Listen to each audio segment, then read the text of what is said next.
Hello আমার সকল বন্ধুরা, আশা করি তোমরা এই শীতের শুরু আমেজে নিশ্চয়ই ভালো আছো। আজ আমার অবস্থা কিন্তু খুবই খারাপ, কারণ বুঝতেই পারছো আমার গলাটা ভেঙে গেছে। এই সময়টা না এরকমই যে গরমটা চলে গেল আর হঠাৎ শীতটা পড়ে গেল। আর না ঘরে ঘরে ঘরে তো এখন জানোই এই সময় সর্দি কাশি লেগে থাকে, আমারও অবস্থা সেরকমই হয়েছে। তো যাই হোক, এই যে কেকটা বানাচ্ছি তোমাদের সামনে, এটা কিন্তু 1 পাউন্ডের ওপর একটা চকলেট কেক। আর এটা ছিল মাইনক্রাফট থিমের ওপর। মানে এইটা আমাকে যে অর্ডার করেছে সে হচ্ছে আমার এক অফিস কলিগ, তার মেয়ের জন্মদিনের জন্য অর্ডার করেছিল। তো যদি তার মেয়ের জন্মদিন ছিল সেপ্টেম্বর মাসে, এইটা তখনই বানানো ছিল। আর জানোই তো, আমি আগেও বলেছি এরকম অনেক মানে কেকের ভিডিও আমার গ্যালারিতে পড়ে রয়েছে। তো যাই হোক, এগুলো এখন ছাড়া হচ্ছে। তো এই কেকটার উপরে আমি কিন্তু সিম্পল হোয়াইট ক্রিম দিয়েছিলাম, আর আমার কাছে চকলেট গানাশ দিয়ে দিয়েছিলাম। আর আমার কাছে চিপস ছিল না বলে আমি চকলেটটাকে ক্রাশ করে এর মধ্যে দিয়ে দিয়েছিলাম। আমি কিন্তু একটুও কিন্তু কিছু কম দিইনি, উল্টো বেশি বেশিই দিয়েছিলাম যাতে তাদের ভালো লাগে। আর বাচ্চা মেয়ে আমাকে মেসেজে লিখেছিল, আন্টি আমাকে এই কেকটা বানিয়ে দাও। তো হ্যাঁ, ও আমার ছেলের মতোই বয়সে। তো তাকে এরকম কি ঠকানো যায় নাকি? আর আমি কোনো কাস্টমারকে ঠকাইও না। তোমরা তো জানোই আমার কেকের ভিডিওগুলো দেখো। আর আমি যে শৌখিন করছি, এটা অবশ্যই আমি খাওয়ার জলের মধ্যে একটু চকলেট গানাশ গুলে নিয়েছিলাম যাতে মিষ্টির লেভেলটা ভালো মানে ঠিকঠাক থাকে। আর এই দেখো, এরপরে কিন্তু আমি সেকেন্ড লেয়ারটা দিয়ে দিয়েছি, তার ওপরেও সেম আমি ক্রিমটা দিয়ে দিয়েছি, হোয়াইট ক্রিম।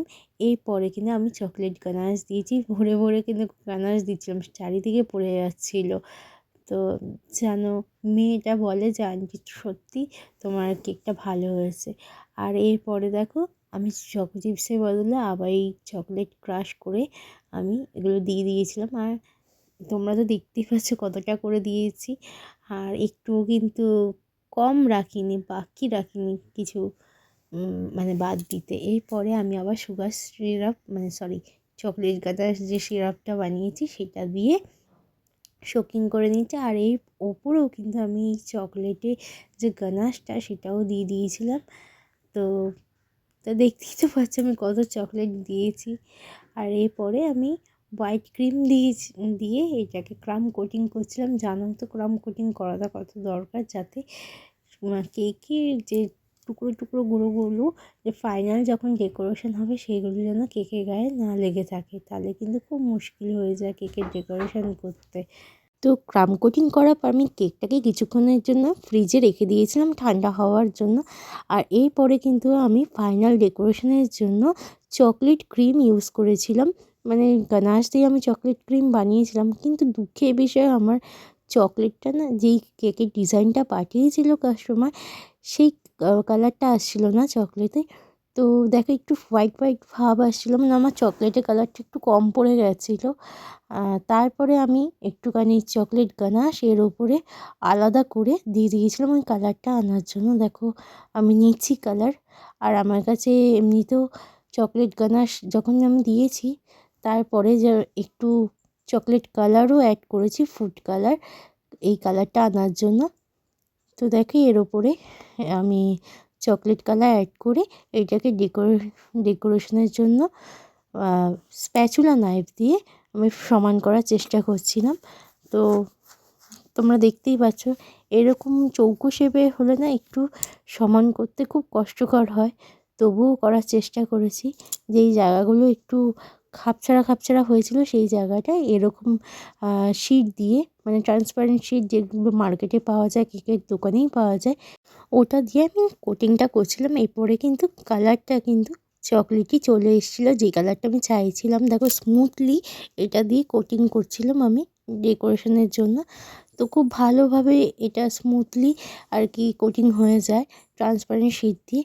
তো এরপরে আমি একটা পাইপিং ব্যাগে কিছু গ্রিন ফুড কালার অ্যাড করেছিলাম ক্রিমে।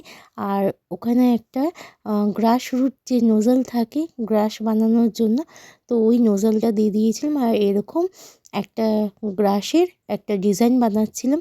কিন্তু আমাকে কাস্টমার যেই ছবিটা দেখিয়েছিল সেটার মধ্যে কিন্তু গ্রাস থিম কিছু ছিল না, তারও বদলে ছিল মানে সবুজ কালার দিয়ে অন্য একটা ডিজাইনে কিছু ছিল, যেটা তারাও গ্রাসের মতোই দেখাচ্ছিল, কিন্তু এই গ্রাসটা ছিল না। তো আমি ভাবলাম একটু তো আলাদা কিছু করি, একদম হুবহু তার মতো করবো না। তো যেহেতু এটা গ্রাসই হচ্ছে, তাই আমি গ্রাসের মতোই ডিজাইনটা করেছি এই নোজলটা দিয়ে। তো দেখো আমি যেই জায়গাগুলো একটু খালি খালি ছিল সব জায়গায় আমি কভার করেছি। একদম একটা রিয়েলিস্টিক ঘাসের ব্যাপার তৈরি করেছিলাম। আর কাস্টমারের থেকে আমি ভালো রিভিউ কিছু আশা করেছিলাম, যাতে কাস্টমার তার মেয়ের জন্মদিনে যে কেকটা আমাকে আশা করে বলেছিল বানানোর জন্য, যাতে তারা ভালো বলে, আমি সেরকমই চেষ্টা করেছিলাম, তারা ভালোই বলেছিল।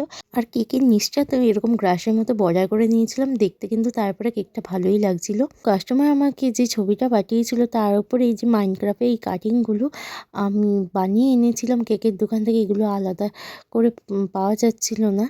তো যাই হোক, যেরকম ছিল সেরকমই আমি বানানোর চেষ্টা করেছিলাম। আর এর ওপরে আমি বাচ্চাটার নামও এইভাবে বসিয়ে দিয়েছিলাম দেখো, আর সামনে মাইনক্রাফ্টের লেবেল করে দিয়েছিলাম। তো কেকটা আমার রেডি হয়ে গেছিলো। তোমাদের বলো কেমন লেগেছে। আর হ্যাঁ, এটা বানাতে গিয়ে একটু হাতটা কেঁপে গেছিলো, তাই সাইজ হয়ে গেছে ভিডিওটা। তোমাদের যদি কেকের লুকসটা ভালো লাগে অবশ্যই লাইক, কমেন্ট, শেয়ার করো। টাটা।